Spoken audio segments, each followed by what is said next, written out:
man shalla alayya shallat alaihil malaikah, yang artinya siapa orang yang mau membaca sholawat untukku, kata Nabi, dia bacakan sholawat untuk Nabi. Kita baca sholawat sallallahu ala Muhammad, itu sholawat tersingkat, disebutnya sholawat Jibril. Atau kita baca sholawat misalkan Allahumma sholli ala sayyidina Muhammad wa ala ali sayyidina Muhammad, silakan bi ayyi sighat, ya, dengan sigat yang manapun, bebas. Ada bahkan diterangkan bahwa annas salata ala nabi sallallahu alaihi wasallam mutanawwi'atun ila arba'ati alafin, bahwa sigat salawat atas Rasulullah sallallahu alaihi wasallam ini sangat banyak sekali. Bahkan jumlahnya menurut satu riwayat ini sampai 4.000 sigat bacaan salawat. Bahkan wa fi riwayatin ukhra ilas nai asyara alfan, sigat salawat untuk Rasulullah ini sampai 12.000 macam. Nah, oleh karena itu di sini dijelaskan bi ayyi sighat, bebas mau pakai sigat yang mana sesuai dengan warid yang datang dalam hati kita, gitu kan. Maka di dalam kitab hikam dikatakan tanawwa'at ajnasul a'mal litanawwu'i waridatil ahwal, sengaja amal-amalan itu banyak. Kenapa kok bisa banyak? Litanawwu'i waridatil ahwal, tergantung warid, bisikan batin yang sifatnya terpuji yang datang dari Allah, yang datang melalui ke hatinya. Sehingga orang itu ada yang dicenderungkan oleh Allah, disenangkan oleh Allah hatinya itu membaca sholawat. Ada juga orang yang disenangkan hatinya membaca Al-Quran. Ada juga orang yang disenangkan hatinya untuk membaca kalimat thayyibah la ilaha illallah. Ada juga orang yang dicenderungkan dan dicondongkan hatinya untuk senang membaca misalkan hasbunallah wa ni'mal wakil. Bermacam-macam amal, dan itu silahkan, ya, sah-sah saja, asalkan kita mengamalkan sesuai dengan warid ilahiyah yang muncul dari hari kita. Bila kita memang sudah lepas dari didikan seorang mursyid, kalau kita masih berada dalam didikan seorang mursyid, mau tidak mau harus sesuai dengan petunjuk mursyid. Nah, jadi intinya bahwa amalan itu memang berbeda-beda, termasuk sigat sholawat ini berbeda-beda. Ada sampai 4.000, bahkan wakila sampai 12.000 bacaan sholawat. Kita kembali, siapa orang yang membaca sholawat kepadaku, kata Nabi, maka shallat alaihil malaikah, malaikat akan membacakan sholawat untuk orang tadi. Kita baca sholawat, maka malaikat akan membacakan sholawat. Makanya ada yang bertanya, kenapa kita perlu membaca sholawat atas Nabi? Apakah Nabi butuh sholawat kita sehingga Nabi menganjurkan umatnya untuk membaca sholawat? Jawabannya annahu qad kana fillahi wa malaikatihi kifayah. Sebetulnya pembacaan sholawat Allah, pembacaan sholawat malaikat Allah terhadap Rasulullah itu sudah cukup.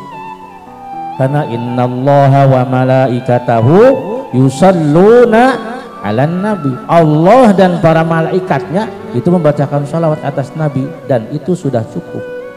Karena jumlah malaikat tidak bisa kita hitung, entah berapa triliun jumlah para malaikat. Cukup sebetulnya pembacaan sholawat malaikat terhadap Rasulullah, tidak butuh terhadap bacaan sholawat kita. Nah, lantas kenapa Rasulullah menganjurkan membaca sholawat? Wa innama amaru bidzalikal mu'minin liyusibahum alaihi dzalika.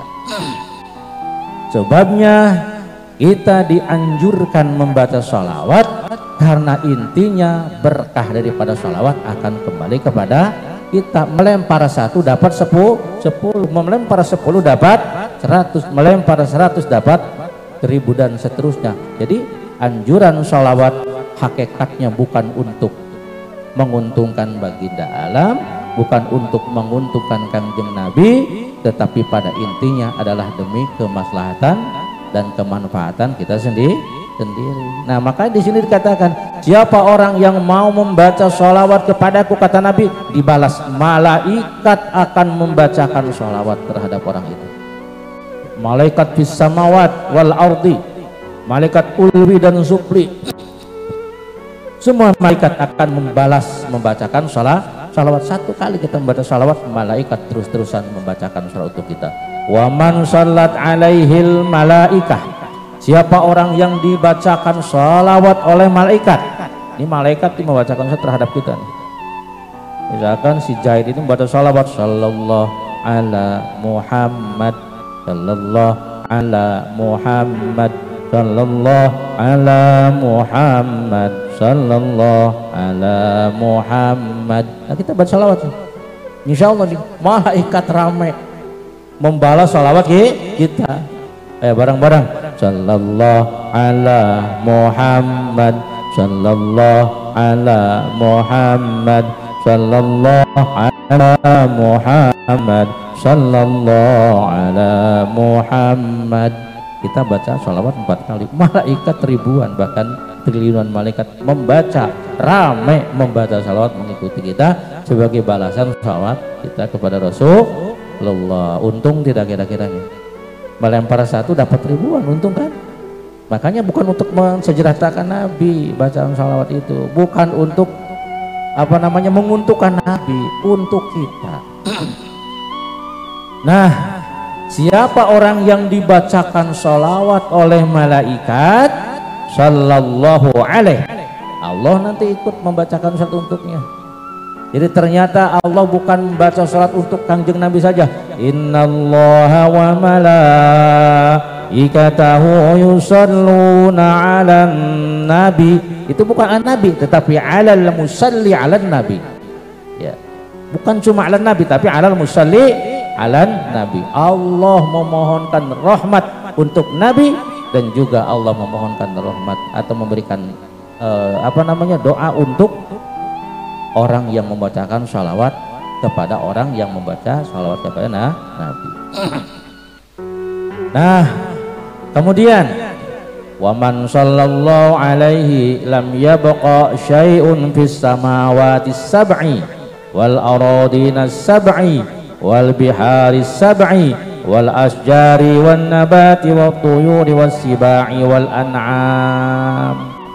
Siapa orang yang Allah membacakan salawat untuknya, maka tidak ada satupun di langit dan di bumi, makhluk yang ada di langit, baik langit pertama sampai langit ketujuh, tidak ada makhluk, satu orang makhluk pun yang ada di bumi, dari mulai bumi pertama sampai dasar yang ketujuh. Tidak ada makhluk yang ada di lautan yang jumlahnya 7 lapis. Tidak ada pohon-pohonan, tumbuh-tumbuhan, burung-burung dan hewan-hewan buas, juga hewan-hewan ternak, kecuali mereka juga akan ikut membacakan sholawat kepada orang tersebut. Alhamdulillah, mulane untuk untungnya umatnya Kangjeng Nabi. Inilah keuntungan umatnya Kangjeng Nabi.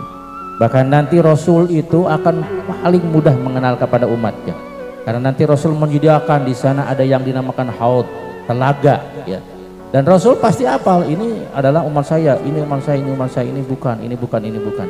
Dari mana ketahuannya? Pertama, min asri sujud. Min asri wudu. Pertama dari bekas wudu.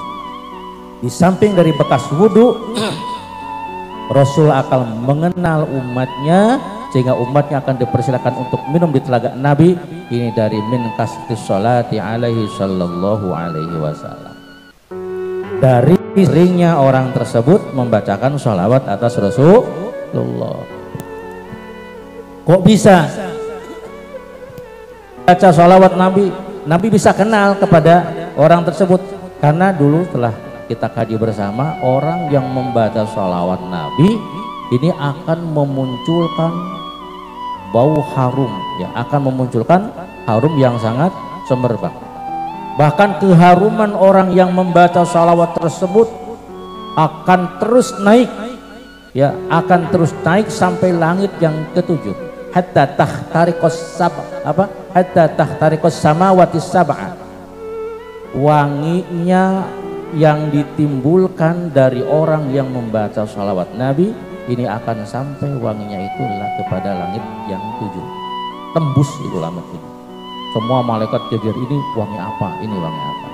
Hatta tantahiya ilal arsy. Tidak sampai langit yang 7, bahkan wangi dari pembacaan salat akan sampai kepada aras. Di aras Di langit malaikat geger, ini uangnya apa, ini uangnya apa, uangnya apa.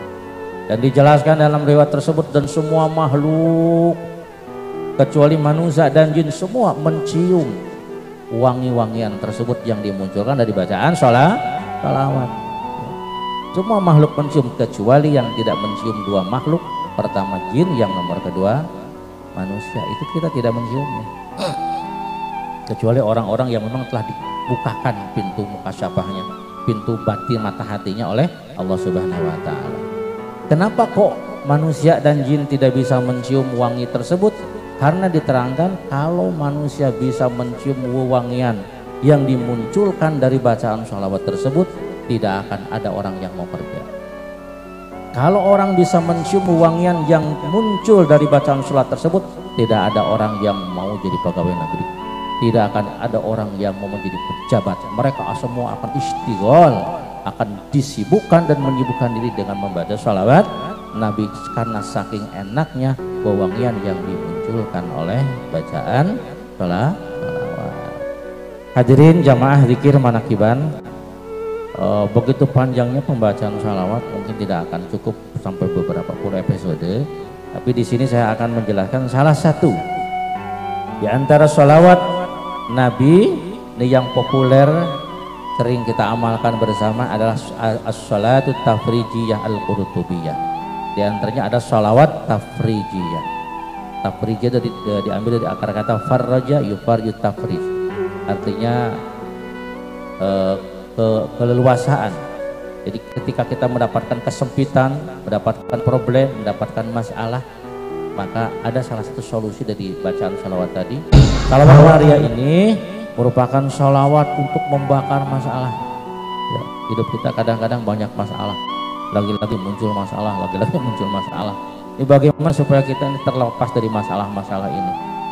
Dari mulai anak kita misalkan, dari mulai ekonomi kita, dari mulai istri kita yang ngamuk dan lain sebagainya, masalah datang silih berganti. Ya Allah, bagaimana cara agar kami bisa terlepas dari masalah ini? Di antaranya adalah bacakanlah sholawat nariyah, gitu kan. Yang artinya sholawat api. Kenapa dikatakan sholawat api? Li'annahum idza aradu tahsilal matlub au dafil marhub. Kenapa di sini dikatakan sholawat nariyah? Karena mereka para ulama, jadi ketika ingin menghasilkan apa yang mereka inginkan, ingin mendapatkan apa, misalkan punya hajat, hajatnya apa? Oh, saya ini pengen punya mobil, baca sholawat nariyah, matlub namanya.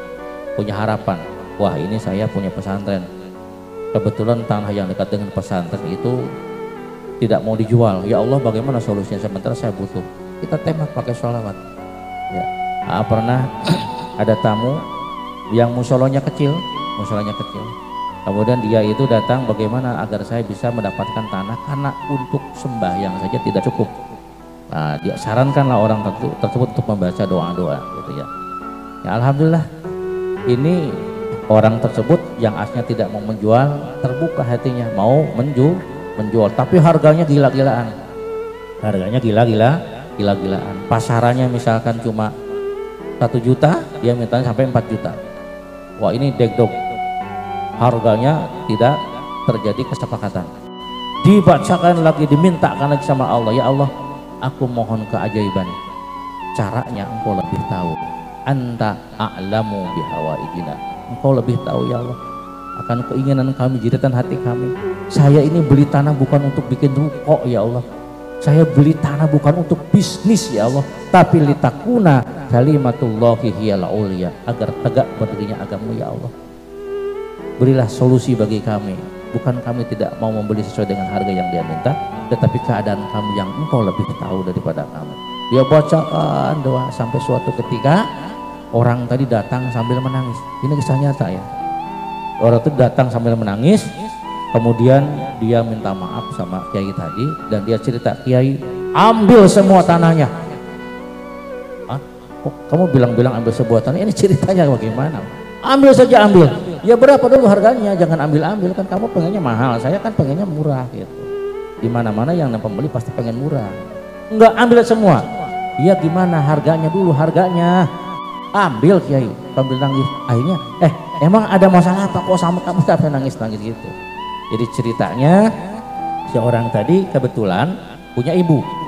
Ibunya itu mewakafkan tanah, sebidang tanah yang kebetulan tanah itu dipakai musola oleh kiai tadi. Nah, sisanya itu tidak diwakafkan karena diberikan kepada anaknya. Nah, si orang tadi yang punya tanah ya, yang menjadi bagian dia, itu bermimpi ibunya berada di sebuah taman-taman yang indah. Makanan serba ada, minuman serba ada. Dia kelihatan senang banget. Tapi tersenyum-senyum kelihatan dari mukanya. Anaknya tanya, "Mah, kenapa Mama Sapir senang sekali seperti gembira sekali?" Ibunya menjawab, "Bagaimana saya tidak senang?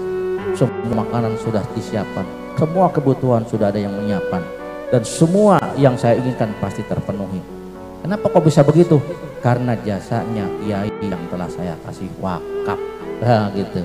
Jasanya kiai yang sudah saya kasih wakaf. Siapa dia? Ya itu tuh yang tanahnya kamu dibangunkan untuk musola. Ya itulah yang berjasa besar sehingga Mama mendapatkan maghfirah dari Allah dan mendapatkan kesenangan seperti yang kamu lihat. Makanya pagi-pagi dia menangis. Udah kiai, ambil semua tanah, ambil gratis, tidak usah bayar. Alhamdulillah. Nah, ini berkat berdoa kepada Allah. Tidak ada yang mustahil. Ya, atau barangkali kita nih para alumni, ya Allah, saya tuh jangankan punya mobil, punya istri aja belum laku-laku. Gitu kan. Ini jangan takut, jangan sedih. Baca sholawat. Itu insya Allah hasiatnya adalah tahsilal matlub. Yang kedua, awafil marhum. Bisa menolak apa-apa yang kita khawatirkan. Kita khawatir bisnis kita hancur. Kita khawatir di sini misalkan kita punya barang ditaruh di sebuah tempat yang kurang aman, khawatir ada yang mencuri. Maka silahkan perbanyak membaca sholawat. Nah, ini di antara kaifiah singkatnya, di antara cara membaca sholawat nariyah menurut Syekh Imam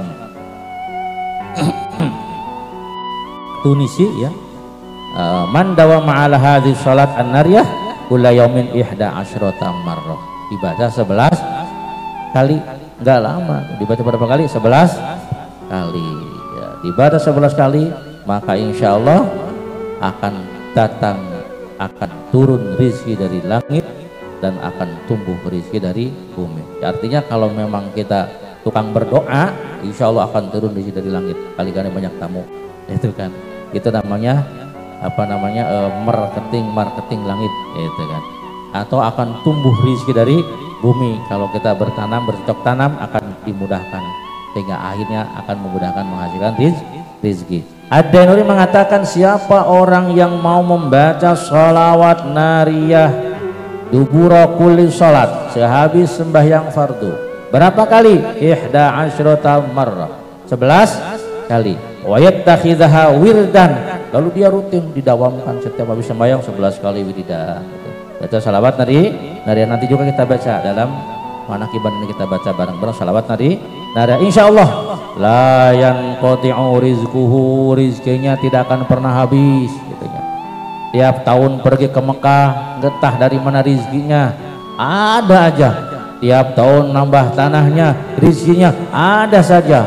Anak sekolah tinggi-tinggi, dari mana rizkinya ada saja. La tanqati'u rizquhu, rizkinya tidak akan pernah habis. Enak tidak?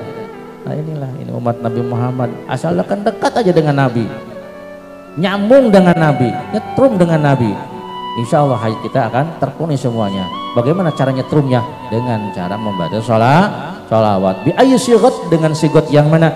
Bi ayyi sighatin, dengan sigot yang mana saja. Di antaranya bisa dengan membaca sholawat nariyah sebanyak 11 kali. Wa yanalul maratibal aliyah, insya Allah dia akan memperoleh martabat yang tinggi. Wadaulah akan mendapatkan kekuasaan, wal ghaniyah akan mendapatkan kekayaan. Amin ya rabbal alamin. Mangga saya ijazakan bacaan sholawat nariyah sebanyak 11 kali. Bagaimana cara membacanya? Dibaca sehabis sholat sebanyak 11 kali. Kalau bisa rutin, jangan pernah tertinggal selama kita hidup. Punya hajat apa saja, tembak dengan sholawat nariyah. Anak kita nakal, tembak dengan sholawat nariyah. Istri kita nakal atau istri kita sering elik, tembak dengan sholawat nariyah. Kita punya hajat, dagangan ingin laris, bacakan sholawat nariyah. Insya Allah hajat kita dikabulkan oleh Allah Subhanahu wa Ta'ala. Amin ya rabbal alamin.